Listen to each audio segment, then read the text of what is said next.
Hello everyone, welcome back to my channel. আজি আমি এইটো ভিডিওত এটা নতুন টপিকৰ বিষয়ে আলোচনা কৰিম, নতুন চ্যাপ্টাৰ এটাৰ বিষয়ে আলোচনা কৰিম, যেটো চ্যাপ্টাৰ ক্লাস 7 তো আছে, ক্লাস 8 তো আছে। এই চ্যাপ্টাৰটোৰ নাম হ'ল আমাৰ পোহৰ নাইবা লাইট। ঠিক আছে, এইটো ভিডিও মই ইংলিশ মিডিয়াম আৰু এছামিজ মিডিয়াম both মিডিয়ামৰ কাৰণে এইটো ভিডিও বনাই আছো। এছামিজতো মই ডিটেইলবোৰ দি দিম আৰু ইংলিছতো মই ডিটেইলবোৰ দি দিম, ডেফিনেশন টাৰ্মছ সকলোবোৰ তোমালোকে এছামিজ ইংলিশ দুটাতে পাবা। তো তোমালোকে ভালকে ভিডিওটো লাষ্ট লৈ থাকিবা আৰু নেক্সট পাৰ্টৰ কাৰণে তোমালোকে চেনেলটো সাবস্ক্ৰাইব কৰি ৰাখিবা। আৰম্ভ কৰিব লৈছো। আমাৰ চেপ্টাৰৰ নাম হৈছে লাইট, মানে পোহৰ। ঠিক আছে, পোহৰ কি বস্তু?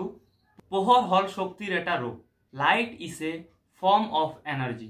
ঠিক আছে, তাৰ পিছত আমি এটা কথা মনত ৰাখিব লাগিব, light travels along straight lines. এটোৰ মানে কি? পোহৰ সদায় সমান ৰেখাত গতি কৰে নাইবা সৰল ৰেখাত গতি কৰে। আমি যদি এটোৰ এক্সাম্পল এটা ল'ব বিচাৰো তেনেহলে এটা ষ্ট্ৰেট পাইপ আৰু এটা বেন্ড পাইপৰ আমি এক্সাম্পল ল'ব পাৰো। মানে আমি যদি এটা সিধা এটা চুঙাৰ নিচিনা পাইপ লওঁ আৰু এটা বেকা চুঙাৰ পাইপ লওঁ তেনেহলে আমি দেখা পাম কি এইটোৰ মাজেদি যেতিয়া আমি চকু লগাই চাম তেতিয়া যেটো ষ্ট্ৰেট লাইন আছে এইটোত আমি কি দেখা পাম? ভালকে দেখা পাম, কিন্তু যেতিয়া বেন্ড হ'ব তেতিয়া আমি এইটো দেখা নাপাম। তো এইটো আমাৰ এটা এক্সাম্পল হল যে আমাৰ লাইট সদায় সৰল ৰেখাত গতি কৰে নাইবা লাইট সমানে গতি কৰে। Light travels straight in straight line. ঠিক আছে, তো তোমালোকে এইটো ভালকে বুজি পাইছা মই ভাবিছো। নেক্সট আমি এতিয়া তোমালোকৰ কোৱেশ্চন হল যে লাইট সৰল ৰেখাত গতি কৰে মানে ষ্ট্ৰেট লাইনত গতি কৰে, এতিয়া লাইটৰ যেটো আমাৰ ডাইৰেকশন আছে এইটো আমি চেঞ্জ কৰিব পাৰো নে নাই? এতিয়া আমাৰ নেক্সট টপিকটো এইটোৱে পোহৰৰ প্ৰতিফলন, ৰিফ্লেকশন অফ লাইট। ঠিক আছে, ৰিফ্লেকশন অফ লাইটত কি হয়?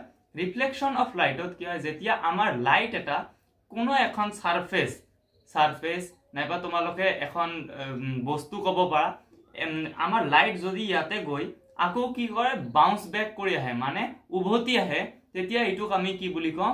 আমি পোহৰৰ প্ৰতিফলন নাইবা ৰিফ্লেকশন অফ লাইট বুলি কওঁ।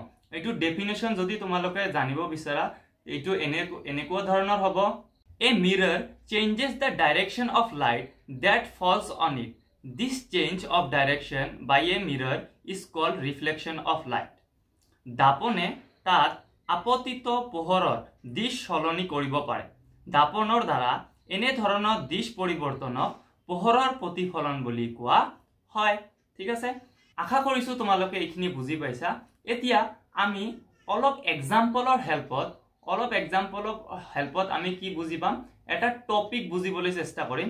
এই টপিকৰ ভিতৰত আমি আপতিত ৰশ্মি মানে আমাৰ ইনসিডেন্ট ৰে, প্ৰতিফলিত ৰশ্মি মানে আমাৰ ৰিফ্লেক্টেড ৰে, আপতিত কোণ ইয়াৰ ইংলিশ যেটো মিনিং হল এইটো হল আমাৰ ইনসিডেন্ট এঙ্গেল, দেন প্ৰতিফলিত কোণ মানে আমাৰ কি হ'ব? এইটো ৰিফ্লেক্টেড এঙ্গেল, আৰু অভিলম্ব নৰমাল এইবোৰ আমি পঢ়িম। লগতে আমি ইয়াৰ লগতে কি পঢ়িম? আমাৰ পোহৰৰ প্ৰতিফলনৰ সূত্ৰ ল অফ ৰিফ্লেকশনটো পঢ়িম। আহা এতিয়া আমি এই এক্সাম্পলৰ লগত এইটো বুজিবলৈ চেষ্টা কৰিম। এতিয়া আমি এক্সাম্পলৰ হেল্পত এইটো বুজিম। সাপোজ তোমালোকৰ ইয়াতে এখন দাপন আছে, এখন নিচৰ যিখন আছে এখন দাপন আছে আমাৰ, আৰু ইয়াৰ পৰা যেটো ৰশ্মি আহি আছে, যেটো লাইট ইয়াৰ পৰা আহি আছে এইটোক আমি কি বুলি কওঁ? আপতিত ৰশ্মি, নহলে আমি কি বুলি কওঁ? ইনসিডেন্ট ৰে বুলি কওঁ। আৰু ইয়াতে যেটো ইয়াতে আমাৰ খুন্দা খাই এইটো আমাৰ গৈ আছে ইফালে, এইটোক আমাৰ কোৱা হয় প্ৰতিফলিত ৰশ্মি, নহলে আমাৰ ৰিফ্লেক্টেড ৰে বুলি কোৱা হয় এইটো। ঠিক আছে, ইয়াতে তোমালোকে চোৱা এই দাপনৰ একদম পাৰপেন্ডিকুলাৰ ভাবে আমাৰ কি কৰা হৈছে? এটা 90 ডিগ্ৰী এটা কি কৰা হৈছে? লাইন ড্ৰ কৰা হৈছে। 90 ডিগ্ৰী এটা লাইন ড্ৰ কৰা হৈছে, এইটোক আমাৰ অভিলম্ব বুলি কোৱা হয়, যেটোক আমি নৰ্মাল বুলি কওঁ। এইটো ডেফিনেশন যদি তোমালোকে বিচৰা, এইটো ডেফিনেশন এনেকুৱা ধৰণৰ হয়, যেটো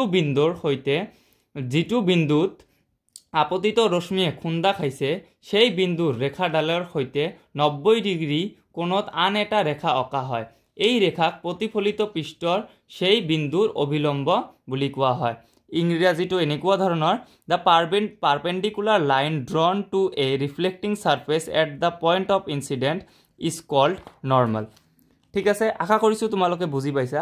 ইয়াতে চোৱা যেতিয়া আপতিত ৰশ্মি আপতিত ৰশ্মিটো যেতিয়া ইয়াতে আহি খুন্দা খাইছে আৰু প্ৰতিফলিত হৈ গৈছে ইয়াতে দুটা আৰু আমাৰ অবিলম্বৰ মাজত দুটা কোণ ইয়াতে সৃষ্টি হৈছে মানে এংগেল দুটা হৈছে না নাই এংগেল হৈছে যে এইটোক আমি ৰিফ্লেক্টেড এংগেল বা প্ৰতিফলিত কোণ বুলি কওঁ ঠিক আছে আৰু এইটো আপতন কোণ বুলি কওঁ প্ৰতিফলন কোণ আৰু আপতন কোণ এইটোক আমি আপতন কোণ বুলি কওঁ যেটোক ইনসিডেন্ট এংগেল বুলি কোৱা হয় এইটোক আমি আই দি বুজাও ঠিক আছে আৰু ইয়াতে যেটো আছে আমাৰ প্ৰতিফলিত ৰশ্মি ৰিফ্লেক্টেড ৰে এইটোক আমাৰ ৰিফ্লেক্টেড এংগেল বুলি কোৱা হয় এইটোক আমি আৰ ৰে বুজাও ঠিক আছে এইটোক আমি আৰ ৰে বুজাও তেনে হলে এতিয়া যেহেতু এইটো আমাৰ কি কৰিছে ইয়াতে আমাৰ পোহৰৰ প্ৰতিফলনৰ সূত্ৰ দা ল অফ ৰিফ্লেকশন ইয়াতে আমাৰ কি হয় দেখা যায় দা ল অফ ৰিফ্লেকশনে কি কয় ল অফ ৰিফ্লেকশনে কয় যে আমাৰ যেটো এই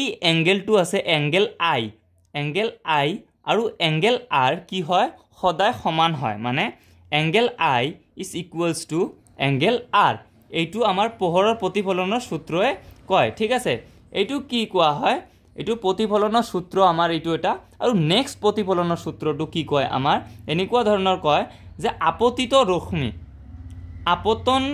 আপতন বিন্দুত টনা অবিলম্ব নৰমাল অবিলম্ব আৰু প্ৰতিফলিত ৰশ্মি একেখন সমান্তৰালতে থাকে মানে এইটোই কৈছে যে এইটো ৰশ্মি আমাৰ এইটো ৰশ্মি আৰু এইটো অবিলম্ব একেখন সাৰফেসত থাকে একেখন সমতলত থাকে হয় নে নাই এই কথাটো আমাৰ কি কৈছে যি দুটা ল অফ ৰিফ্লেকশন আছে এই ল অফ ৰিফ্লেকশনে এই দুটা কথাই কয় আশা কৰিছো তোমালোকে ইয়াৰ মাজতে আপতিত ৰশ্মি প্ৰতিফলিত ৰশ্মি ইনসিডেন্ট ৰে আৰু ৰিফ্লেক্টেড ৰে নৰমাল মানে অবিলম্ব আপতন কোণ প্ৰতিফলন কোণ ইনসিডেন্ট ৰে আৰু ৰিফ্লেক্টেড ৰে তোমালোকে বুজি পাইছা ঠিক আছে এতিয়া আমি আগবাঢ়িছো এতিয়া আমি আলোচনা কৰিম পাৰ্শ্বীয় প্ৰতিলোমনৰ বিষয় পাৰ্শ্বীয় প্ৰতিলোমনৰ ইংৰাজীটো হল লেটাৰেল ইনভাৰ্জনৰ বিষয়ে আমি এতিয়া আলোচনা কৰিম এতিয়া এটা এক্সাম্পল তোমালোকে ভাবিছোৱা তোমালোকে যেতিয়া নিজৰ ঘৰৰ যিখন মিৰৰ আছে দাপন আছে যেতিয়া তোমালোকে মুখখন দেখিব যোৱা মানে পুৰা বডিখন আমি কি কৰো আমাৰ মিৰৰত নাইবা দাপনত দেখো ঘৰত যেতিয়া এনেকুৱা কৰিব যোৱা তেতিয়া কি হয় আমাৰ যে যদি তোমালোকে ৰাইট সাইডৰ ৰাইট হ্যান্ডটো তোমালোকৰ ওপৰত উঠোৱা তেনে হলে কি হয় আমাৰ মিৰৰত ওলটি যায় ৰিভাৰ্স হৈ যায় তেতিয়া কেনেকুৱা দেখা যায় এনেকুৱা দেখা যায় যে লেফট হ্যান্ডটো উঠাইছে কিন্তু নহয় তে এইটো ৰাইট হ্যান্ডটোৱে উঠাইছে বাস কি হৈছে আমাৰ যেটো ইমেজ আছে এইটো ওলটি গৈছে ঠিক আছে তো এইটোকে আমাৰ কি বুলি কোৱা হয় পাৰ্শ্বীয় প্ৰতিলোমন বা লিটাৰেল ইনভাৰ্জন বুলি কোৱা হয় এইটোৰ যদি তোমালোকে ডেফিনেশন বুজিবলৈ চোৱা ডেফিনেশন এনেকুৱা ধৰণৰ হয় যে আমাৰ দাপনত গঠন হোৱা প্ৰতিবিম্বত লক্ষ্য বস্তুৰ বাওঁফালটো সোঁফালে আৰু সোঁফালটো বাওঁফালে দেখি ইয়াকে পাৰ্শ্বীয় প্ৰতিলোমন বুলি কোৱা হয় ঠিক আছে ইয়াতে ইংৰাজীটো কেনেকুৱা ধৰণৰ when an object's image appear inverted on the literal side or left and right are inverse are called literal